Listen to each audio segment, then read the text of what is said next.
राधे राधे। कैसे हैं आप लोग? ईश्वर कृपा से आप सब अच्छे होंगे। ईश्वर सब पे कृपा बनाए रखे, सबका कल्याण करें। आज हम बताने जा रहे हैं कि क्या आप जानते हैं कि कलयुग में सबसे बड़ा गुण क्या है? कलयुग में वैसे तो दोष ही दोष है, लेकिन सबसे बड़ा गुण क्या है, यह हम आपको बताने जा रहे हैं। यूँ तो कलयुग दोषों का ही खजाना है और इसमें अनेकों दोष हैं और कुल वस्तुएं जो दूषित हो जाती हैं, स्थानों में भी दोषों की प्रधानता हो जाती है और सब दोषों का मूल स्रोत तो अंतःकरण ही है।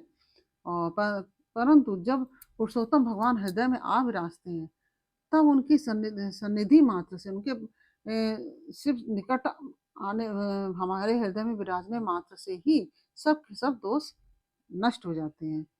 तो भगवान के रूप में गुण लीला धाम और नाम श्रवण संकीर्तन ध्यान पूजा और आदर से हुए मनुष्य के हृदय में जो जो जो व्यक्ति मनुष्य भगवान का गुणों की लीला रूप का, भगवान के रूप का, भगवान के गुणों का, लीला का, धाम का और श्रवण नाम के श्रवण और संकीर्तन का ध्यान पूजन और आदर से ध्यान पूजन करते हैं और आदर से वे मनुष्य तो भगवान आदर के साथ उस मनुष्य के हृदय में आ विराजते हैं, क्योंकि नाम संकीर्तन बहुत ही बड़ा एक मार्ग है कलयुग में भगवान को पाने का। यूँ तो कलयुग में बहुत दोष है, ये हम आपको बता ही रहे हैं, क्योंकि दोष ये तो दोषों का खजाना ही है कलयुग। और लेकिन इसमें सबसे बड़ा गुण क्या है? सबसे बड़ा गुण यह है कि कलयुग में केवल भगवान श्री कृष्ण का संकीर्तन करने से ही, भगवान श्री कृष्ण भगवान का संकीर्तन करने से ही, या आपके जो इष्ट हैं उनका संकीर्तन आप करते हैं, तो उनसे उससे ही सारी आसक्तियां छूट जाती हैं, केवल एकमात्र संकीर्तन से। आपको अभी हमने बताया ना कि जो आप भगवान की लीलाओं का वर्णन कीजिए, भगवान की कथा कीजिए, भगवान की कथाएं, भगवान के रूप का वर्णन कीजिए, उनका नाम संकीर्तन कीजिए, उनका ध्यान लगाइए, पूजन आदि कीजिए, आदर के जो अपने हृदय से भगवान का इस प्रकार से भगवान का ध्यान करता है और भगवान का संकीर्तन करता है, और संकीर्तन करने मात्र से ही सारी आसक्तियाँ छूट जाती हैं। जो हमारे मन में दोष होते हैं, जो हमारे शरीर में दोष होते हैं, वो सब दूर हो जाते हैं और परमात्मा की प्राप्ति हो जाती है हमको। और जैसे सतयुग में क्या था, सतयुग में भगवान का ध्यान करा जाता था। लोग क्या करते थे कि हजारों हजारों वर्षों तक, सैकड़ों वर्षों तक, हजारों वर्षों तक भगवान का ध्यान करते थे, तब भगवान की प्राप्ति होती थी। तो ध्यान करने से ही भगवान की प्राप्ति होती थी। और त्रेता में क्या था, बड़े बड़े यज्ञों के द्वारा उनका, जैसे त्रेता युग में ही बड़े बड़े यज्ञ होते थे, जैसे अश्वमेध यज्ञ है या और भी यज्ञ हैं, जितने बड़े बड़े यज्ञ हैं, उनके द्वारा ही भगवान की आराधना करने से भगवान की प्राप्ति होती थी। और द्वापर में विधि पूर्वक उनकी पूजा सेवा से जो फल मिलता था, द्वापर में भी बहुत पूजा पाठ किया जाता था, बहुत ही विधि विधान था पूजा पाठ का। और पूजा बहुत ही ज़्यादा, मतलब उसको किया जाता था, तब जाके वो फल मिलता था।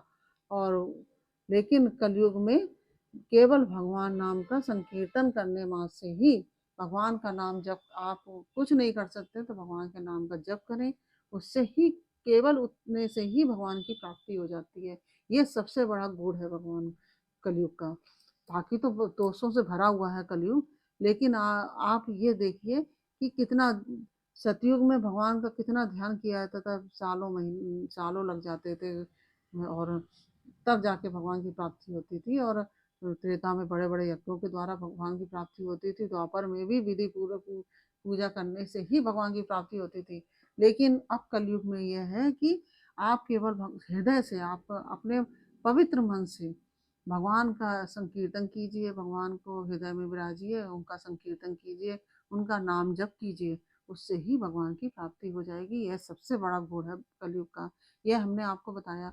और इस तरह से आप सभी अपने जीवन को सुधार लीजिए, क्योंकि ये शरीर तो इस मिट्टी का है और मिट्टी में ही मिल जाना है। 5 तत्वों से बना हुआ यह शरीर है और इस शरीर के आवागमन के चक्कर से छूटने के लिए हम सबको भगवान का संकीर्तन करना चाहिए, भगवान भगवान नाम का जप करना चाहिए, जिससे कि हमको भगवत प्राप्ति हो जाए और हम यह जन्म मृत्यु के चक्कर में पड़ने से छूट जाएं। क्यों हमें बार बार माता के गर्भ में आके उस काल कोठरी में कितना नरक यातना सहनी पड़ती है। माँ के गर्भ में जब बच्चा होता है तो वह नरक यातना से हम सबको मुक्ति मिल जाए, और इसके लिए हमें केवल भगवान नाम का संकीर्तन करना चाहिए और भगवान नाम का जप करना चाहिए।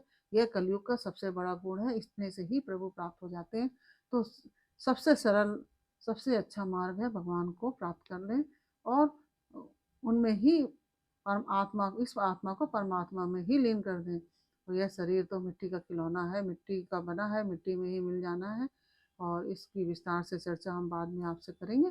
और यह हमने आपको बताया कि कलयुग में सबसे बड़ा गुण क्या है। यह आपको कैसा लगा, यह जानकारी आपको कैसी लगी, यह मैं कमेंट बॉक्स में अवश्य बताइए। अच्छी लगी हो तो वीडियो को लाइक शेयर अवश्य कीजिए और कमेंट में राधे राधे अवश्य लिखिए। फिर मिलते हैं आपसे एक नई जानकारी, एक नई कहानी के साथ। तब तक के लिए राधे राधे।